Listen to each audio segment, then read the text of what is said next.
You flew all the way out here just for this? Yeah. Jesus Christ, dude. That's the work ethic you need to make it. Seriously. So we are here. I am every Wednesday. I don't even know what date it is because we're here before the AFC Championship game, and we have a distinguished guest on the podcast, Bill Burr. You can see him everywhere. He's got Netflix special. He's been on Conan O'Brien. He's been on the Rich Eisen show. He just came back from a European tour, and he's also a Patriots fan. So who better to have before AFC Championship weekend, 5 days away, than Bill Burr? Where'd you watch the divisional game again? I was against the Chargers. Yeah, I was with Paul Verzi. We missed the first quarter. Well, I was on stage, so it was already 28. Yeah, it was like 7. over. Yeah. Well, never in today's NFL. It's never over. You'd have to be into the fourth quarter. You got to be up by 40 points, I feel now. We were in Austria, Vienna, doing 2 shows at this great place. And they just had this channel over there, this Sports 7 channel. We watched the Kansas City game at fucking 2 in the morning. Do you curse on your podcast? That's fine. I don't know what the rule, but whatever you do, I'm cool with. Okay, all right. So I'll try to clean it up a little bit. So we watched the game over there. So I thought they were both weird games. I don't think the Patriots defense and KC's defense is suddenly good. Yeah. I just feel that they both Andy Reid and Bill Belichick really out coached whoever the hell the head coaches are on the other team. So I think come Sunday, it's all going to be about. I really just think it's going to come down to whoever has the better game plan. Yeah. I think it's going to be decided by the coaches rather than the players. Because I feel like in both those other games, it was like they saw what the other team was doing, being the Patriots and the Chiefs, and they just had no answer. Yeah. No answer whatsoever, and it was weird. So they're both kind of boring games. Yeah, they were. Yeah. I mean, and the Chargers game, everybody thought was going to be close. I mean, some people thought the Chargers would win. Some people thought the Patriots would win. But everyone thought it would be within a 7-point game. And it just wasn't. It was like, where's the game? I feel bad for Charger fans, man. When the hell are they going to break through? And also, I love Philip Rivers. I do, too. Yeah. He was on the... We were frustrating the hell out of that guy. He's never beaten Tom Brady in 8 tries, I think it is. And we talked to him on the conference call last week, and he told a story about him and Belichick at the Pro Bowl, and he threw some interceptions in the first half, and Belichick rode hard on him. Stop throwing interceptions. He's yelling at the defense to stop making tackles. So he's got a good sense of humor about him. Uh-huh. And actually a friend of mine, you'd like this Philip Rivers story, Philip said, Philip, I love you like a brother, but you throw 3 balls a game that make my heart, sink. And he said, I agree with you. So sometimes Philip can't even control his tendencies. Yeah, Brett Favre ended his career with the record for the most interceptions. So those guys that, you got to have the balls to throw it. So I love that guy, and I know Charger fans hate Patriots fans. I don't hate them because we haven't been on the side of a crushing loss to them yet, but we will be. They had us that one year, and they stopped us on 4th down, and they took a unnecessary roughness call and gave Brady a first down and Belichick, and that was all she wrote on that. So that was that time when they were doing was it Sean Merriman? Yeah, the dance out here in 06. Yeah. The dance, and if Marlon McCree went down and Troy Brown had the fumble, the Patriots had no business winning that game. No business. Chargers were the best team in the league that year, and Patriots, and then they lose the next week to the Colts. But I still think that was a victory just to knock out the Chargers. And then they're running by the Chargers locker room saying chokers and all sorts of other things, and they just really gave it to the Chargers. They really rubbed it in. Yeah, and then we lost, and then we choked. Yeah. We choked the next week because I remember that was when we were up big. Yeah, and then the Colts came back. That was Peyton Manning. He was known as a choke artist, and if he didn't win that Super Bowl, everyone would probably still consider him a choke artist because he never would have won in Indianapolis. He kind of was. Peyton Manning was ordained the guy. I felt like even when Brady had his first 3 rings, they were still going, but and Peyton had none. They go, but I got to tell you, if I had to pick one guy to build a team around, I got to go to Peyton Manning. I was just like, what does Brady have to do? And then they started jumping on Brady, and then Peyton got his ring. And then I thought he was cool until he threw the pick 6 New Orleans game. Yeah. And then he had to prove himself again. In Denver. And what I love about him going to Denver was because he could have gone to San Francisco when Captain Comeback there was coaching the Michigan guy. Oh, Harbaugh. Sorry, I'm a little jet lagged here. Yeah. and he could have piled on that team, and I think they would have got a ring. And he said something to the effect that he didn't want to do that, and he went to the Broncos. Yeah. The other thing, I think he didn't want to play against his brother a lot in the NFC. But you know what's funny about Manny? He got a Super Bowl ring in his last year. He couldn't throw the ball. You could have thrown it farther than him. Right. And the defense was really good. So he got one that he probably didn't deserve, and other years that he did deserve. You know, on the AFC. Well, he deserved the first one. The first one, yeah. No, I'm saying the second one. They stole our offense, and they did all the stuff that they needed to do. Yeah, exactly. You know what? I am so tired. People have been asking Bill Belichick all week. It's going to be freezing in Kansas City, and they've been asking him all week about the cold. And he says, "I'm honored to play in the AFC Championship game. I don't care what the weather is. We'll show up and play." It's like, aren't you tired of hearing about the cold too? Oh, that's the. I was trying to think that was an advantage to us because we've kind of become like a running team a little bit. We have like a hell of a running game. Yeah. But I'm thinking. Like, Andy Reid's got to be going like, all right, well, they ran the ball successfully, so I should be assuming that they're going to run it, but I know Bill Belichick is assuming that I'm going to assume that they're going to run it. But then is he going to assume that I'm going to assume that, and then he's going to run it anyway? It's like trying to figure out, like, what he's going to do.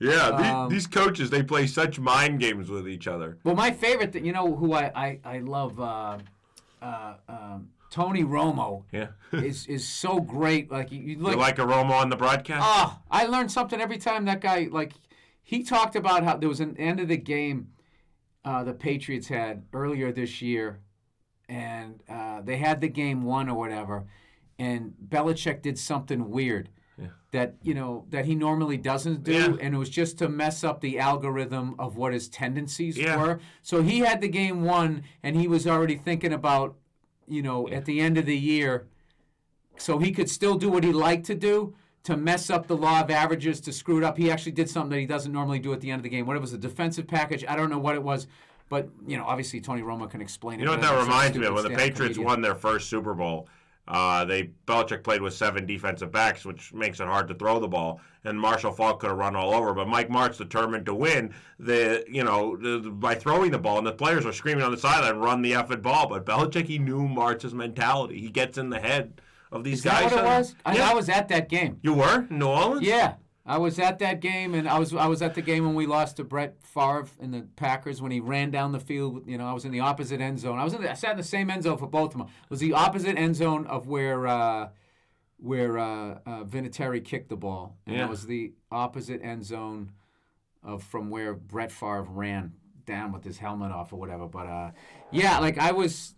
When you're at a game, it's different because you're not listening to the announcers. So I didn't really notice that they weren't running the ball, but then afterwards, that's one of the big coaching blunders. Yeah, because all time. If they ran it more, there's no way the Patriots, they hardly had any defensive linemen on the field. But they knew Mike Martz didn't want to run the ball, and the players were screaming at him on the sidelines. Why didn't he want to run the ball? I think he was addicted to the passing offense. They were known as the greatest show on turf. Yeah. He thought he could win throwing the ball. When we were walking in, they were all the Rams fans were going like, "It's just a scrimmage. Why did you show up?" Did you think the Patriots were going to win? I did, but I was cautious. I didn't. Hell no. And I don't think I won a Super Bowl before they'd ever won one. I think I was too dumb to know better. This is what I was walking down Bourbon Street, and I was thinking, well, Belichick was the defensive coordinator with the Giants when they shut down John Elway. Yeah. They shut down the run and gun. Yeah. So I had false confidence. Yeah. And I was talking to the Patriots fan, going, they don't know. They think they know. Bill Belichick is a defensive genius. He's going to shut him down, blah, blah, blah. But I didn't really believe that. And when we won, I was stunned. Like, I literally would have thought the Red Sox would win a World Series before the Patriots. Because it was like we weren't even in the league. It was like we had that shitty stadium, and we just had and it was just like we'd already had all the crushing losses. And then the whole... You know what I say, too, is that most of the fans can't... It's like a new franchise, 2001. Because you ask these fans, like, who was on the Patriots team in 1985 that went to the Super Bowl against the Bears? Name me 4 players. And they can't do it. I could do that. Yeah, so you could do it because you... Well, because I'm old. Because not that old, but, Let's see. There was Steve Grogan and Tony Eason. Pretty good. Stanley Morgan. John Hanna was still there. Julius Adams was still Andre there. Tippett. And Andre Tippett. Tim Fox was gone by then. Yeah. Yeah, dude, it goes after a while. Raymond Claiborne was there because I remember that he got implicated. There was some Patriots that were doing some blow or something like that, and he didn't do it, and the Globe wrote that he wasn't. But the modern Patriots fans under 30 are very spoiled because they only know they've gone to now 8 straight AFC Championship games, so they only know winning. Yeah, but I don't understand this thing where the older generation, because my buddy just did that. Yeah. Going, you don't appreciate that. Just be happy for him. Yeah, be happy. It's sometimes ignorance is bliss. So they don't know about the years when the team lost. They shouldn't. Who cares? And here's the thing: enjoy these. What are we going to teach them about Rod Rust or something, or Dick McPherson? Well, that was the thing. Then the low point was that whole Victor Kayem. Yeah. And then the woman reporter, Lisa Olson. Lisa Olson. That poor woman goes in there and all Zeke Moat and all that shit. Yeah. Yeah, we were a joke. Yeah. We were an absolute joke. So. What about... Why do they have to know the years of misery, What is amazing, though, is since Bob Kraft bought the team, I mean, what other owner can say that the 3 coaching hires, Parcells, what's his face? God, I'm jet lagged. Pete Carroll. Pete Carroll to Bill Belichick. I mean, he's got 3 Hall of Famers. The only thing that hurt Pete Carroll, and I think he's a very good coach, he didn't have good personnel evaluators around him then, but also, when you follow a legend, Parcells, you're never going to look good. He wasn't Bill Parcells. Yeah. So I automatically didn't like him. Yeah. Everyone thought he was too soft. He was a little quirky, California guy. But look, he did a great job at USC. He's done a very good job with the Seahawks. If he gave the ball to Marshawn Lynch, he might have a second Super Bowl ring. Yeah, he gets too much shit for that because that play, they ran it all year. It resulted in, if they ran it 100 times, it was 40 touchdowns, 60 incomplete. And the Patriots came out, they had practiced against it during the week. They couldn't stop it. And just everything worked perfectly, So he has that thing. He does that Urban Meyer thing where he just puts his hands on his on some devastating thing, just hangs his head. Were you at that game too? No, you know what happened was I was going to go every time the Patriots went. Yeah. I couldn't afford it when they played the Bears, but I had enough money, I should say, when they played the Packers. So I went and they lost. Then I went when they played the Rams and they won. So I was like, great. And then the next time they played, I believe it was the Panthers.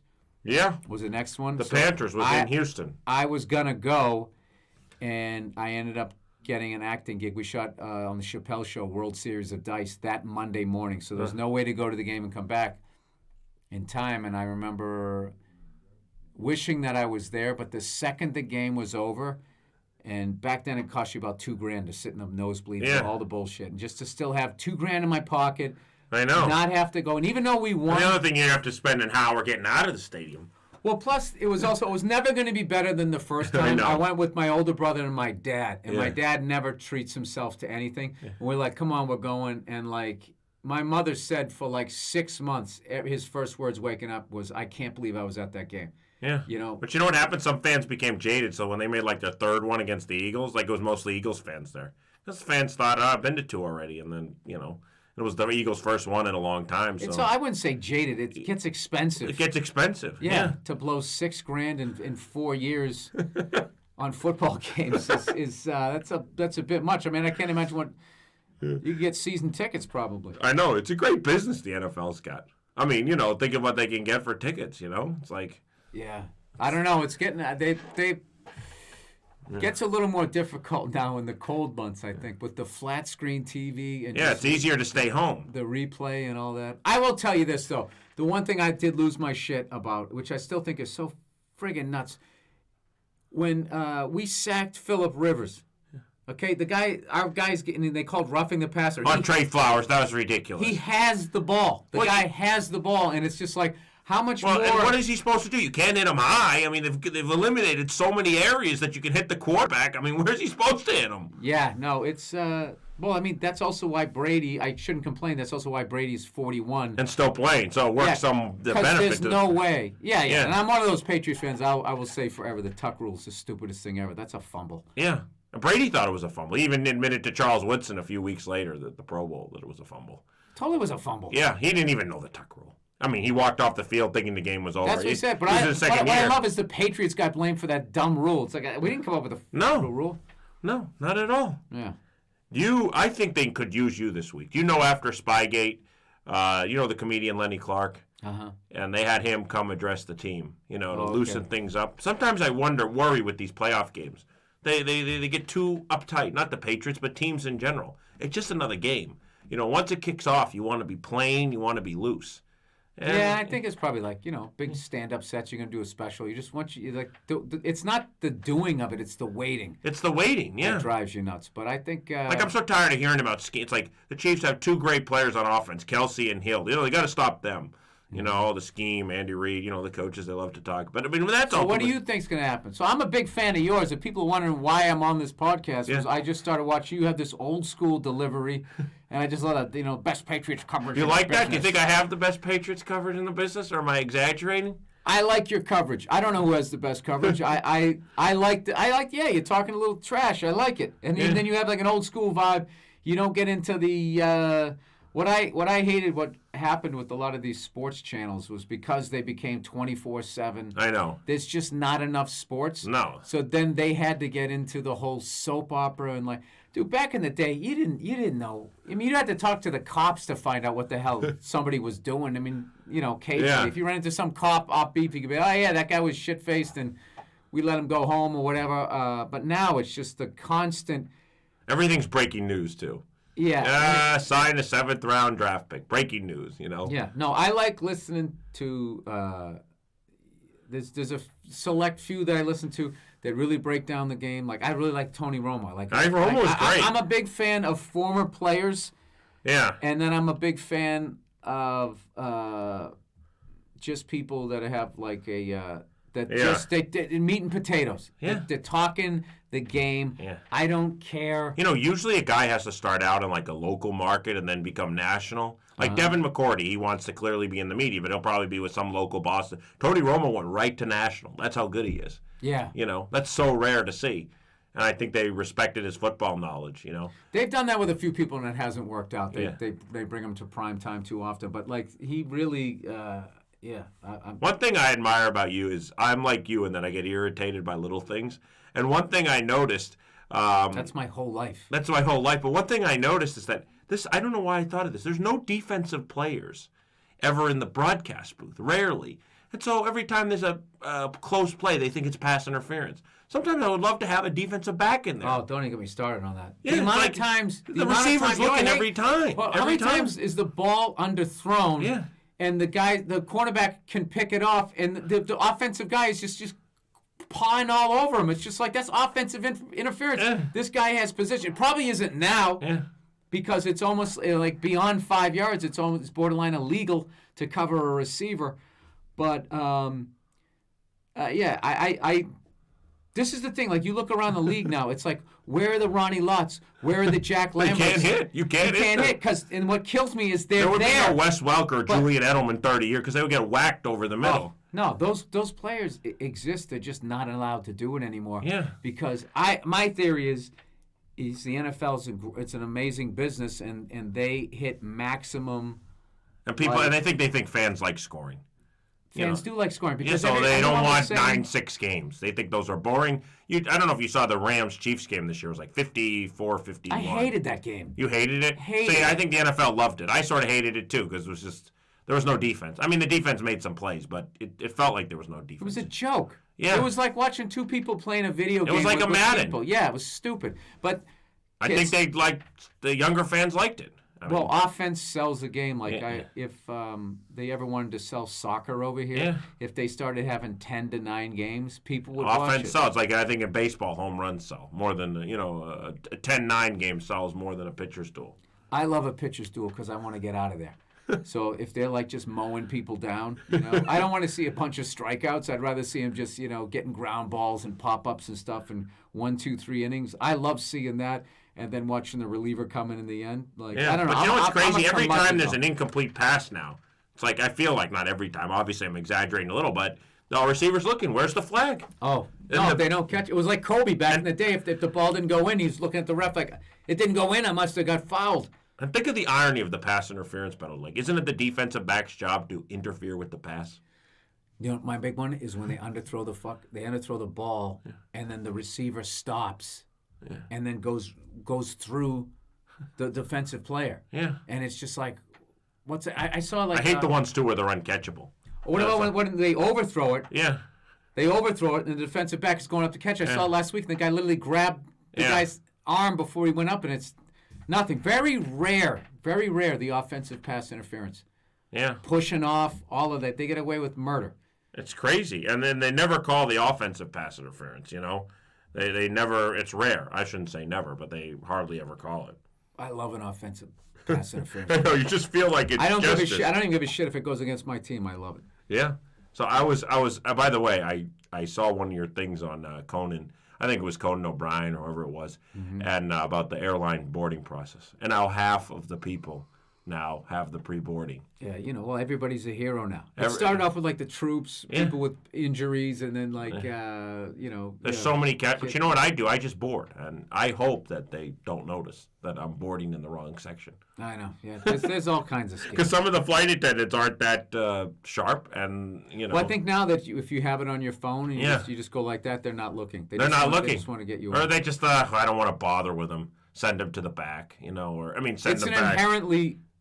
It's going to be a clusterfuck. It's like you're sending, 300 unorganized people.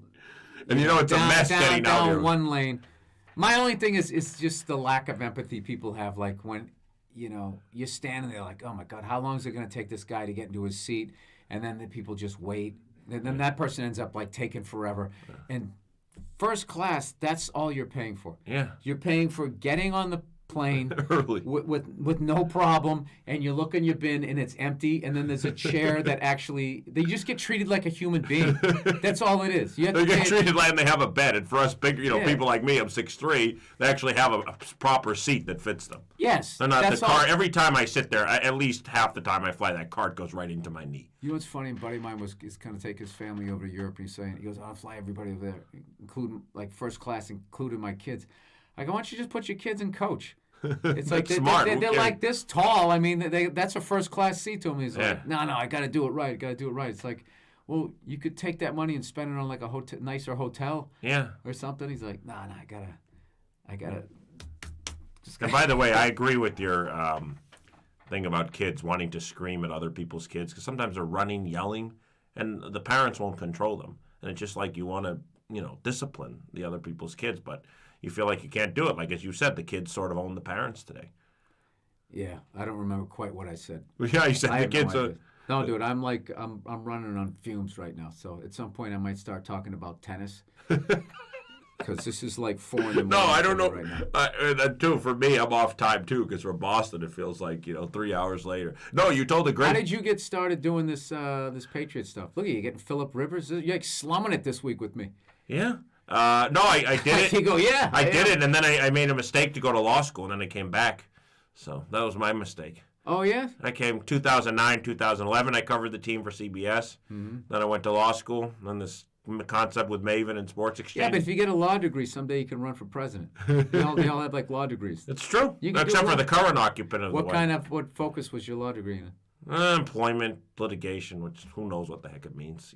Just people suing each other. How did you get through that? I couldn't because I actually wanted to be a lawyer. Really? Well, I'm good at arguing, and and it's also what the thing is, like you're doing a lawyer, you don't argue. It's like that's the thing that amazed me. You think like you watch these shows like Law and Order, which you were on, and everybody in this business was on Law and Order at some point. I haven't been. I came too late. I mean, anybody who acts. I mean, it's like I think if they need to cast a reporter, they can cast Patriots Maven on Law and Order. I would. I'd go for a 30-second cameo. But anyway, so they see Law and Order, they see Perry Mason or whatever legal show, and it looks exciting.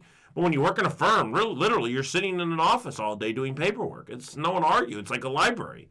So it's not like what you... Oh, so you didn't get to try any cases? Yeah, and very few cases like try. Most things settle. You should work for the state.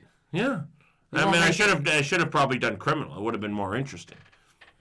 Yeah, but that gets shady because it depends on what you're doing. If you're a defense attorney, I think it's better. But if you're like the prosecuting attorney, then you got to like start picking different. You can't have tendencies. You got to go extra Belichick. You got to have different ways of going home in case somebody you put in jail. That's a lot of DWIs and minor drug. It's not all the big murder cases that everyone thinks they're gonna get to work on. So, Jeez, you just crushed my lawyer dream. All right. I know. Cool. Well, I think it's good. You made the right decision.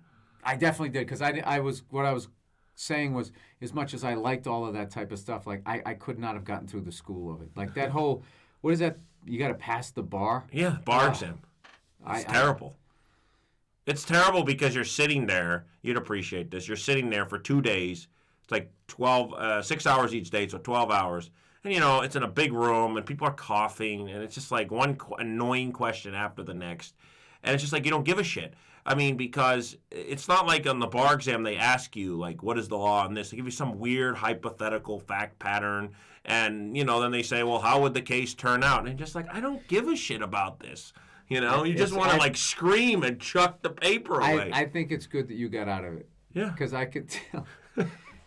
You sound like you don't like people. Yeah. No, I like people. That's what I think. You do like people. I do like people. That's why law wasn't like being stuck in a law office wasn't ideal maybe for you just picked like the wrong. No, you just kind of like, you're like, I like you. You want to yell at kids, and then you do one of these cases. I don't give a fuck about this, and I'm just sitting there going, yeah, it's probably good that this guy did not become a lawyer, because I'd be sitting across, like, my freedom is on the line. You're just sitting there bored shitless, like, I don't care about this. All right. Oh man. What is your defense, sir? By the way, did you hear?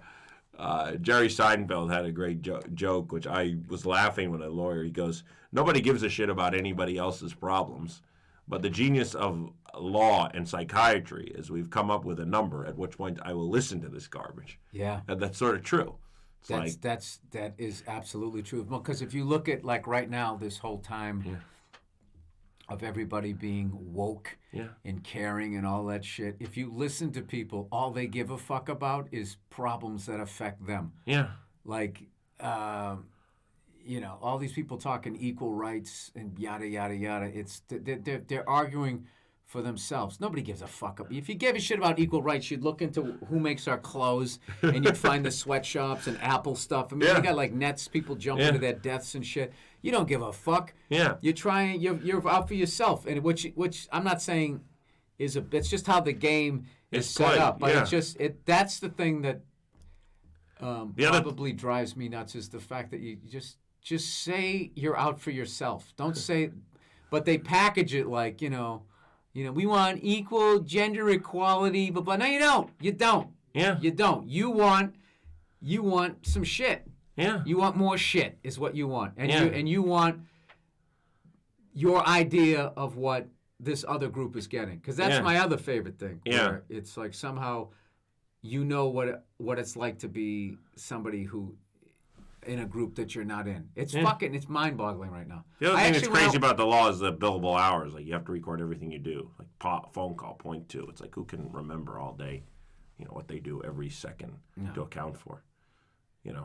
Bill Burr, traveling 1.7 hours, No, I could never do that. I mean, that's for a specific sort of like bean counter, like. Don't you guys just wing that anyways? I think, I think people, they estimate as best they can. You try to keep track during the day when you're doing it, but, I mean, you can get busy doing 5 different tasks, and then you think at the end of the... I mean, some people, I don't know how they do it. They wait till the end of the week or the month. I don't know how they possibly remember it, Yeah. I wonder which way they error in. It's like the bank. The bank always, whenever they fuck up, it's always in their favor. Never the other way. So what's your prediction for Kansas City? I was going with everyone's been upset, but I've been going with Kansas City. Something about the Patriots on the road this year. And maybe I'm buying too much into that, but they were 8-0 at home, 9-0 now, 3-5. That's why I listen to your show. Yeah. All right. Yeah. Best Patriots coverage in the business. Who the fuck has the balls to say that and then pick the Chiefs? I hate this game. We have to go into Arrowhead. I know. We already, that was an ugly game when we beat. It was one of those deals. We won, but we let up like 40 points. Yeah. You know what this reminds me of? This reminds me of when we played the Giants. Yeah.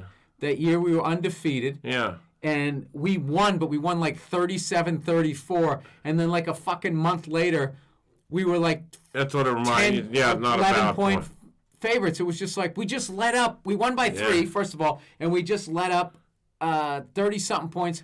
They've seen what we do.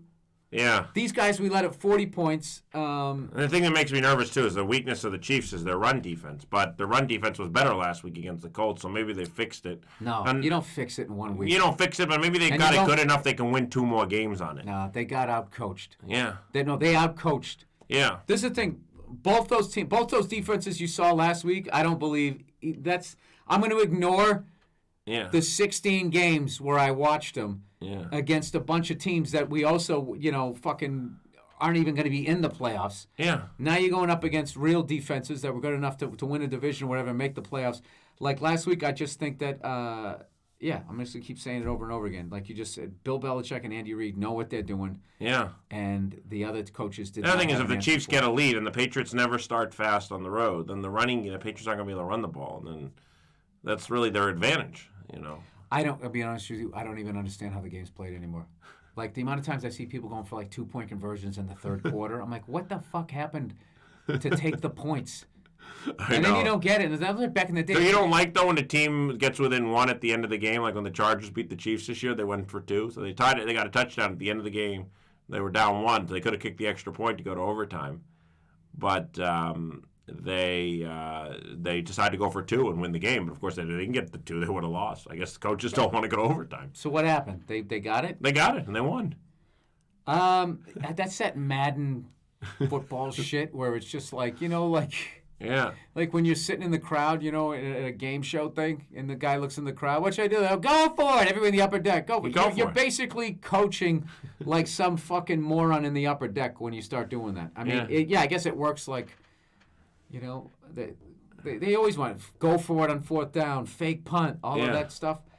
I don't know. I don't understand it. All of it has changed. And I've now just accepted the fact that I'm just the old guy going. I remember that year in hockey when Patrick Wow, he pulled the goalie with like 6 minutes left, and we're like, what the fuck is he doing? And what's crazy was it kind of worked. Yeah. Like teams couldn't. You just think like, well, they're going to score like 9 goals, and they kind of wouldn't.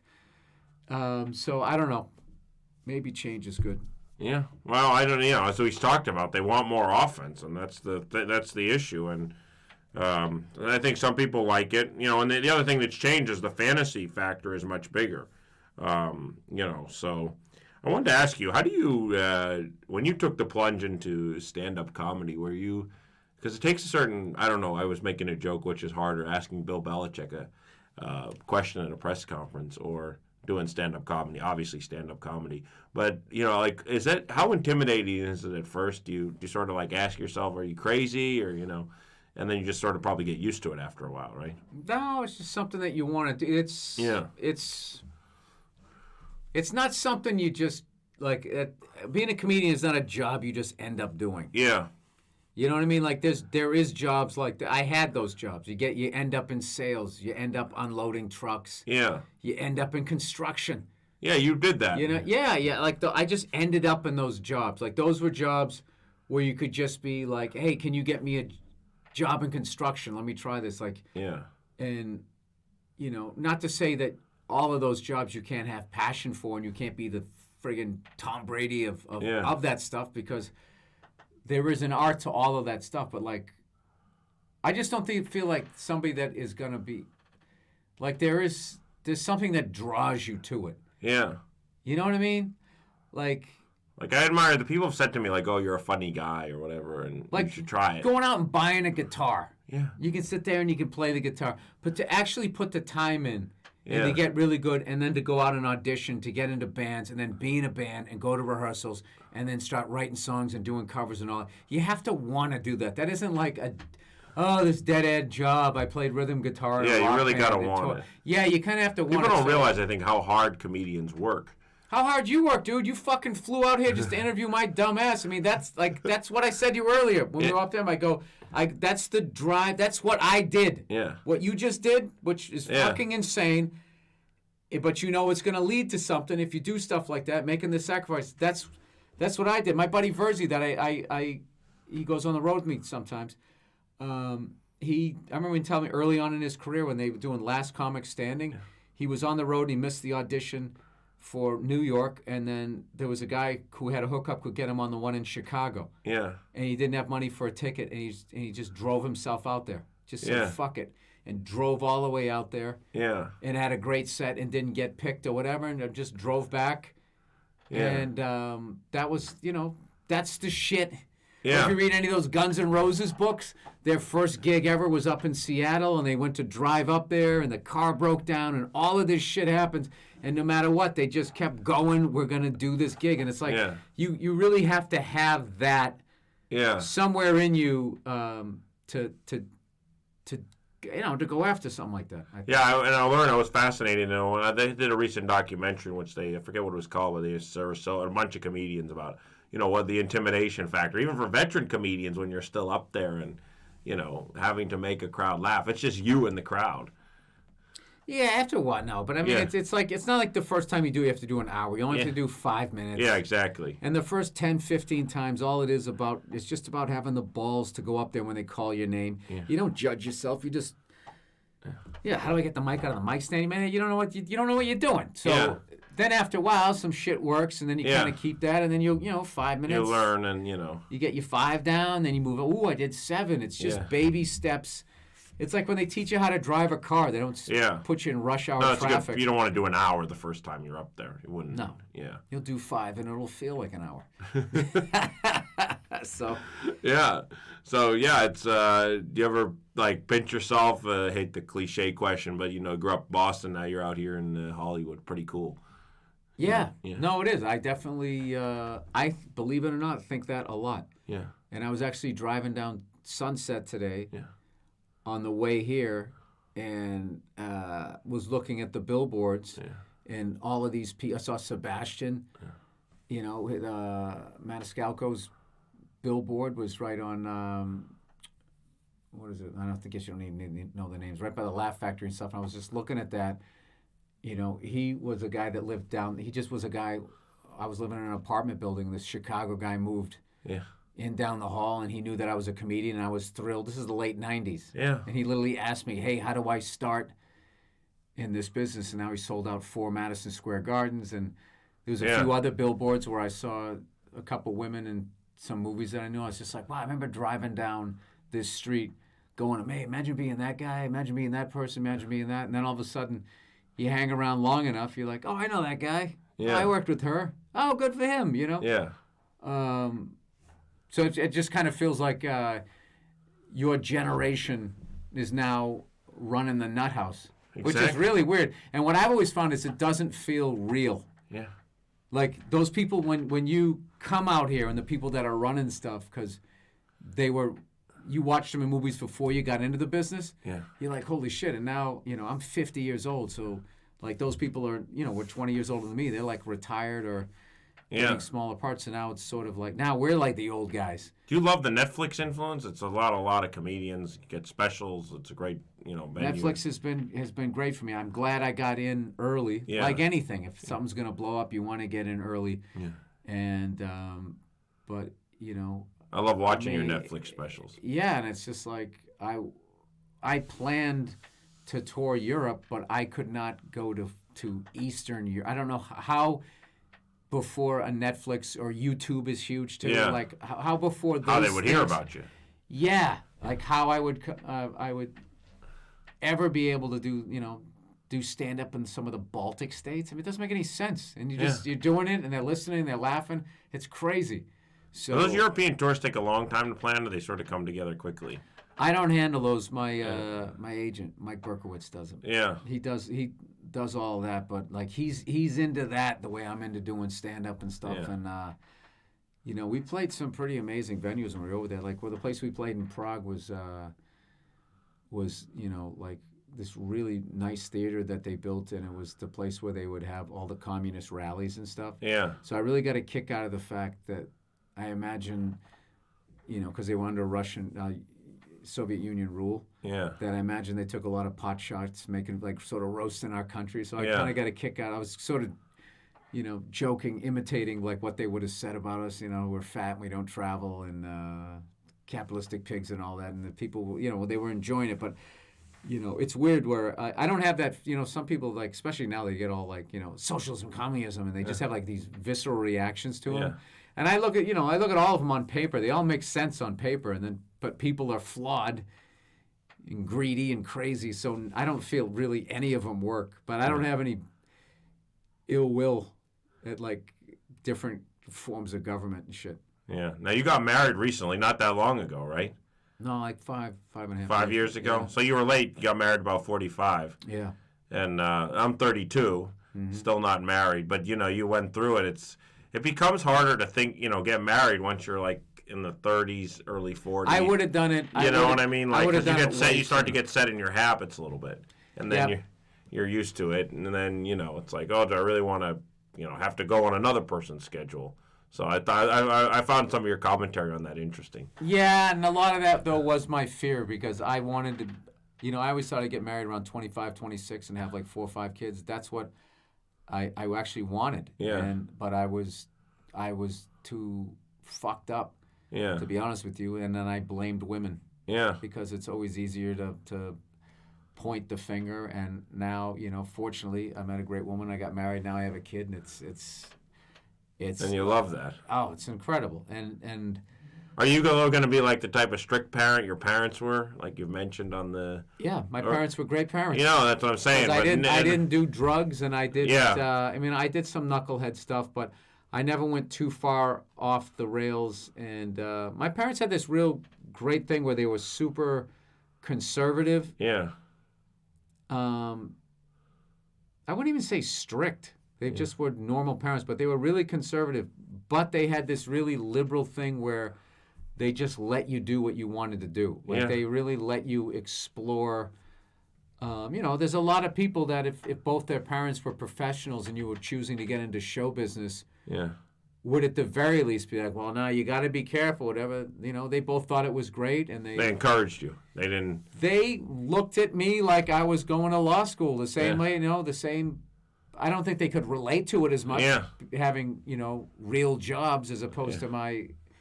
It's weird. Like I work really hard, but it's. You do it on your own time. You know what I mean? When you want to do it, you make your hours. Oh, you know what? Something I wanted to play around with on stage was, this. I guess there's some sort of tax law going around about, I guess $11 million is this cutoff, and these people who make a ton of money were complaining about that. So people who don't make $11 million. Somebody tweeted that. Somebody makes $11 million a year doesn't work any harder than someone who makes $20,000 a year, and it's just like, yes, they do. They work way fucking harder. They have no days off. I mean, they have a house with a pool, but they never go in the pool. They never go in. Yeah, no, and all you're doing is putting out fires, and it's just like. Yeah. And I want to say to that person, it's like, dude, I had the $20,000 a year job. Yeah. I'm not making $11 million, but I mean, I'm making a great living now. Yeah. And like I've never worked harder in my life than I am like right now. Like I literally just came from writer's room, did that tour. It's just it never ends, and you have to keep working, and the competition is tough. You build this thing up, and then you have to try and sustain it. Yeah. And it's when I was making $20,000 a year, unloading trucks or construction, whatever I was doing, like my weekends were mine. Yeah. Okay, 5 o'clock Friday. Yeah. I mean, we used to have a couple of beers in the parking lot, and this is the 80s, so you could do that and then just jump in your car. The thing, whether it's comedy or writing, I think, is that you're always a little bit tormented because you can always rework it. You can always make it better. It's not like a 9-to-5 job where it's over, you go home. Like you're working at a trucking company. It's always in the back of your mind. Oh, can I work? Does that sound good? Can I work? Can I make it better? I don't do that with my act. I do it more with scripts. Like today we have our first... I can't say what I got going on because it hasn't been announced officially. But whatever, I'm working on writing on something, and we gotta present. Anytime you write a script or something, you have to do like a table read or whatever. Yeah. And people come down and listen to it or whatever. So today was like one of those things where my wife's like, "Hey, when are you getting home?" I said, "I'll be home for dinner." Yeah. Right. And then of course we just start working on it, and the whole day blows by, and then it's like, looks like I'm not gonna be home for dinner. Yeah. So I didn't get to say goodnight to my daughter, and I had to come straight here, and like that's the type of shit. Yeah. When I was making $20,000 a year, you knew I was gonna be home for dinner. Yeah, because the factory closed at 5 or whatever. I'm done. Yeah. I'm done. And what we all didn't know, because we used to watch the guy that owned the company. Yeah. And he had the cool car and all that type of shit. Yeah. Whenever we left, his car was always still there. Yeah. And it was just like, you never thought. And, and that guy that I'm thinking of died young, too. He died young, and it probably was, Did you keep in touch with some of those people you worked with at the construction? Yeah. Yeah. One of them just hit me up. He's coming out to when I do Atlantic City on February 8th. He's going to come down, and no, I'm friends with a lot of people from, all my high school buddies that I used to go drinking with and everything. That's awesome. You haven't let the, No, I love those guys. those guys. So it's and they loved you before you were famous, and so that's got to be a good feeling. Yeah. And like I don't even really necessarily. I have like people know who I am. I don't have fame. Like fame is like that TMZ following you around. Yeah, Kardashian shit. Like people fucking figuring out what hotel you're in, and then they. She got like robbed and stuff. I mean, that's like that's crazy shit. That's famous, but then I love comedy. I never understood the great appeal of some of these reality shows. Right. Some people love them though. They're like addicted. They're hooked. The Kardashians or whatever else it is, and I don't know what the hook is, but good for them. I mean, they've made a lot of money doing it. My wife loves watching that shit. So, appeals to a lot of women. Yeah, those shows are rough, dude. They're just. But every time I watch them for like 5-10 minutes, I flick the channel. Don't you feel like you're getting dumber? Yeah, I feel like you're getting dumber. It's like I'm already, what is the point? I'm already dumb enough. I already live in reality. What do I need to see somebody else's reality for? Yeah, and something, that Kardashian show, what I don't like about that show is they get you chasing this thing that's not going to bring you happiness. Yeah. And it's cliched, so I don't have to say what that thing is. But that shit that and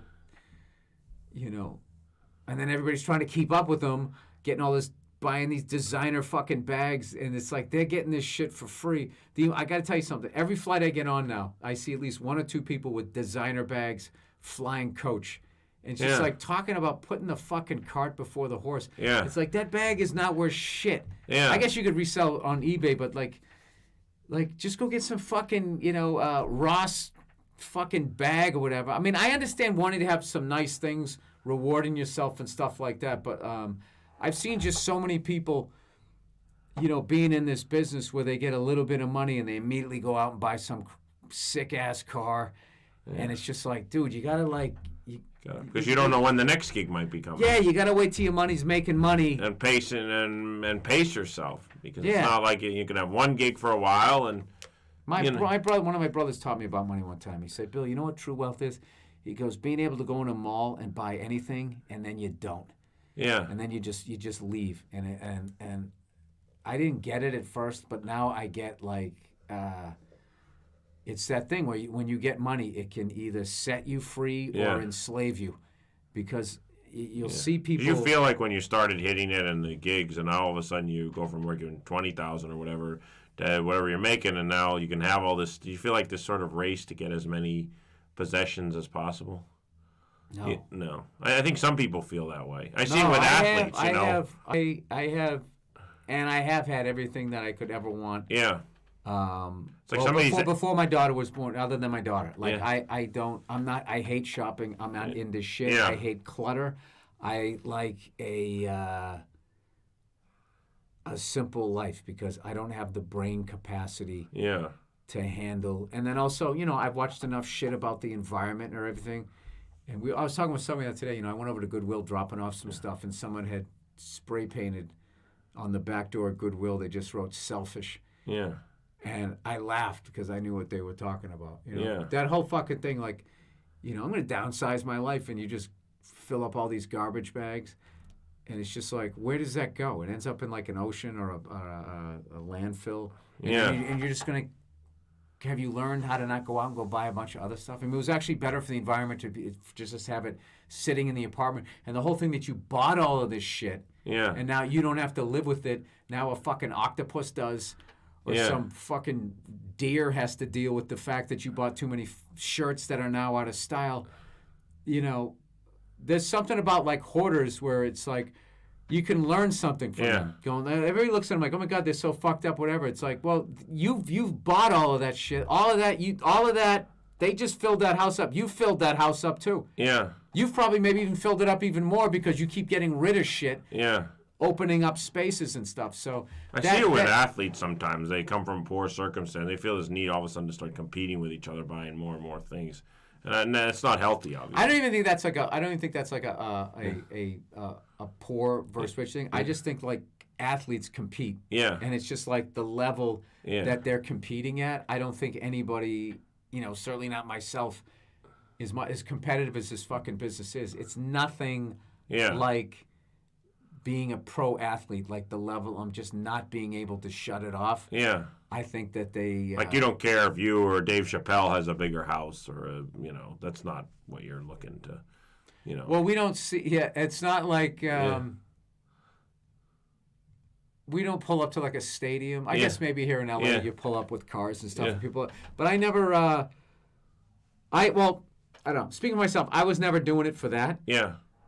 Like I got into comedy because I loved it, and I thought that's a good reason. I thought it was like this incredible thing. And there is this thing to this day though that when I'm in like even today, like because we're here at the Comedy Store before it's open, like just walking into the original room and just seeing the mic and sitting in the mic stand, then just in the seats and everything, and I just there's something about looking at that, as corny as it is, it just thinks like all the just the magic of that, and you need those people to show up, and then you need the person that has the balls to go up there, and then just start saying whatever they're gonna say, and then on those magical nights when you're on and the crowds, and it's almost like the crowd's on too, and you just feed off each other, and then the amount of shit that I've said up there that I afterwards I can't remember how I said it, or worse, you remember how you said it, and then you try to recreate it and you can't because it was just the moment. That's the stuff that I was always like into. So like, I mean, I got a drum kit and a soundproof garage. Oh, that's good. And a beautiful You've been able wife to take and a kid, this so that's it. That's all I need to do. Yeah. So whenever now, like when we see so many retired football players going broke, and other retired athletes too. It's just they spend, or sometimes they try to help every family member or cousin imaginable. Second cousins, third cousin. Bad investments. A lot of bad investments. So, they don't always know how to, and it's always sad to see. Like Antoine Walker, I grew up loving him, and he ended up going for I think he made over $100 million. End up going broke. Yeah. It's just crazy. It's like, how do you blow through that much money? Well, I think that what it takes to make it in the NBA, Yeah. You like basketball becomes your life, and then like money. It's a real shame that they don't. There's no way to have like an intervention on somebody. Like if you were like doing smack or something like that, people could just have an intervention and try to get you to rehab. But there's no like. I think we just pitched a new reality show, Financial Intervention. Financial Intervention would be good. Yeah. We could co-host it. Yeah, you just set it up like they trick them to go into those interventions. You just say that Barney's or some high-end store is having some sort of sale, and they show up and all your family members are there. Exactly. What is this? You're shopping too much. We want to send you away. We want to send you away. We won't let you buy another house. We won't let you buy another fancy car. No, but if you could do that to people with like... I remember Antoine Walker, he bought his mother, and he was doing well. He's a good-hearted guy, but like a 12-room house. And she was like a single... She didn't have any kids at home anymore by that point. It was long after. So like, what does he need to do? He's guilty of loving his mother. But what, like, buy an apartment? Like, what does she need a 12-room mansion for that only she is going to live in? I've always loved... There was Aaron Spelling. He passed away, but he had like this house. Yeah. And it had something ridiculous, like 30-something bedrooms. And I just remember laughing hearing that, going, that guy had to buy 37 beds. And then probably more than many people earn in a year. Multiply that times 4, the amount of pillows. If he just has 4 pillows in there. And then 37 sets of sheets, 37 fucking comforters, and then what, 2 end tables, supposed to 37 times 2, that's 60, 74 end tables. Yeah. And the fact that he probably had to pick it out, and the woman in his life wanted to have a different theme in every bedroom, and it's just like the amount of fucking time that would take. So then, like, the thing goes up for sale, and with square footage and where it was worth $100 million. But now you have to find somebody who not only can afford $100 million 37 but wants all that furniture, but is also in the market. Yeah. is also, and who the fuck wants to spend $100 million and the house isn't exactly the way you want it? All the paint, like this in New York City. There's this building that they built, this tall, almost looks like a cigarette, just goes straight up in the air, and it's so high it actually enters commercial airspace. They had to clear it with the FAA. That's how tall this building is. Yeah. So they sold the top penthouse for $75 million. But the one on the second to the top, they can't sell it. Yeah. Because it's like $50 million or something, but you still got to have some asshole above you walking on shit. Hey, can you knock it off? Like, up there, you still got to yell at your fucking neighbor above you. Like, who's going to pay $50 million and not get the highest floor? You know what's amazing, too, in Boston, like Millennium Tower, some of these fancy condo buildings, like the occupancy rate at night is like 30%. Like, a lot of people buy them in investments. They got money to blow. They're not there all the time. It's like... Well, it seems like it's all foreign money. Well, a lot of foreigners buying, too. No, that's in New York, it's a huge problem. A lot of Saudi Arabians buying these apartments as investments. They might be in New York 2 weeks a year. So the apartment sits empty. Well, you as got long as they keep making the payments, though, because that's going to be the next bubble. Yeah. Because I remember thinking, I'm like, who the fuck rents a luxury apartment? Why wouldn't you buy, like, a fixer-up house? Yeah. I mean, we're talking about a dumb move. It's like if you're only going to be in a city a week a year, too, why not just stay in a hotel? I don't know. I understand how to wash money through an illegal business. I don't get how to wash money through real estate. There's all these tax schemes, which I never understood. Oh. Took tax law in law school. It bored me. Where'd you go to school? Tulane Law. I went to Tufts undergrad. Tulane, is that New Orleans? Yeah. So I lived in New Orleans for 4 years. I love New Orleans. Did you go to some football games down there? LSU? Yeah, LSU. And, how great is that, huh? That was fun. I really enjoyed the Saints games, too. It's a good atmosphere. It was only 10 minutes from where I live, so the Saints games were easy. That's very quietly one of the nicest stadiums in the league after when they fixed it up and turned it into they renovated it. Yeah. And the fan base has gotten passionate. Yeah. And that's my pick. The Saints. To win the Super Bowl? Yeah. They scared me last week when they were down 14-0. I love Nick Foles, though. That guy, he just plays big in the big games. Yeah, and I mean, if the ball didn't go through Jeffrey's hands, one of the best receivers in the league, they probably win. Yeah, but he was playing with, like, cracked ribs or something like that. Yeah. I thought it was funny that all the Eagles fans were patting themselves on the back about how great they are because they weren't sending the guy death threats like the Bears fans with that kicker. And it's just, Parker, yeah. Yeah, it's like, okay. You see the challenge they had in Chicago, too? They tried to have, 1,000 fans make the kick because they said it was easy, and none of them made it. A 40-yard field goal. Some Bud Light or somebody did a challenge. Tried to have, 1,000 fans make a 40-yarder. A 40-yarder is considered easy? Yeah, they were mocking Parker, so Bud Light did, a challenge. And they had, that's great. Yeah, and they had all the fans coming. Not one even came close. Yeah, I mean, a 40-yarder might look easy on TV, but to the average me, you, or anybody else... No, you should. As an NFL player, you should be able to hit one of those. Yeah. But, as far as a fan... A fan? No. I don't think there's a fan in that stadium that can hit a 40-yarder. I would be impressed if a fan could hit a 25-yarder. I really would. Just the average fan. Yeah. I didn't give a fuck if you kicked in high school. If you're the typical person who puts on 5-10 pounds a year, you get to your mid-30s, you're 40 pounds overweight, you're not going to have, the torque... You got a bunch of drag. I've only seen one fat field goal kicker, and that was the guy on the Raiders. I think he's still kicking. Janikowski? Yeah. He's with the Seahawks. Yeah, he got hurt. Yeah, he's still kicking. Final thing I want to wrap. I want to thank Bill for the time. We're going almost an hour here. You made a great point. Do you think sometimes people get too attached to... I remember after Trump won, and he said, who cares? Is it going to affect your life? Mm-hmm. It was like when LeBron James left Cleveland and Howard Stern, somebody called up screaming. He says, get on with your life. And even you said to the Obama supporters, did he call you when you won? Do you think sometimes people get a little too attached to these athletes and athletes or politicians? They think they're like their friend because they're supporting them, and it's what it is. They're trying to, whether it's Trump or Obama, they're trying to get their support. I used to be like that. I went through that period. It's just it's a maturity thing where you can kind of get on with your life. But that guy walking out of the Bears thing, doing the selfie round. I mean, that's not a good time to film yourself. Yeah. When your team blows it. On a Bears game, that was just. I just look at that guy that guy has a job. That guy has to go to work.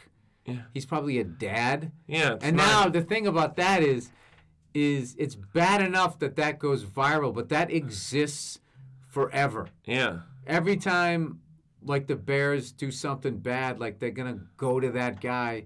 Yeah. But then now I'm seeing other people doing it. He created this thing. That's what you do now is you scream and yell into your phone. Like, that's the thing that bothers me. Everyone wants their phone. And every event now, too. You can't go out with your buddies without them wanting to film it, or the night just can't be left. No, it's just what I have to do as a comedian to fucking make something go viral, and then just some jerk-off can just come walking out. What the fuck? You know, so-and-so, fuck you. And it's like, and then it becomes epic fan guy, and it's just like, it's not epic. Yeah. I've never done anything epic in my career. I've been chasing epic. It's just so thrown around. Epic is Richard Pryor, I feel. Epic is like an epic movie. Well, I think you or Dave Chappelle. Or Dave Chappelle. Yeah. The Chappelle Show was fucking epic. Yeah. A guy walking out, having the same meltdown everybody else was having, but they didn't fucking film it is not epic. Exactly. But hey, God bless that guy. Is it true he was working before he started at Red Lobster, Chappelle? And then all of a sudden he started doing comedy. You know, I've never had that conversation with him.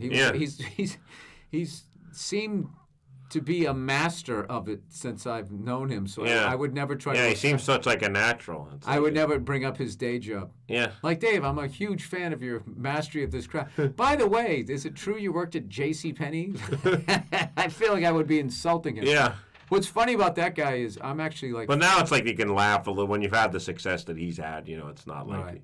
It's a little like, you know... I'm like 4 or 5 years older than that guy, but he's been doing comedy longer than me, so there's this weird thing where I look at him like an older brother. Like, I look up to him and stuff, and then every once in a while he'll say his age on stage.